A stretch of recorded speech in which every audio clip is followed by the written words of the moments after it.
ছেলেরা যদি বুঝতো, মাকে ঘুম পাড়াইয়া বাপকে ঘুম পাড়াইয়া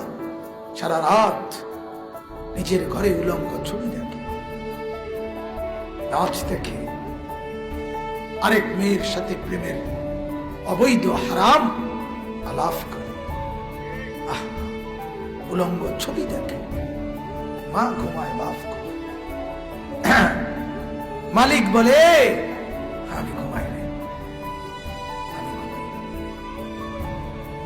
রাত 3টা বাজে যদি তোমার পেশাব করতে হয়, আল্লাহ বলেন বান্দা যদি তোমার চোখ মেলতে হয়, ঘর থেকে বের হতে হয়, বাথরুমে যেতে হয়, আমি মাওলা যদি ঘুমিয়ে থাকি,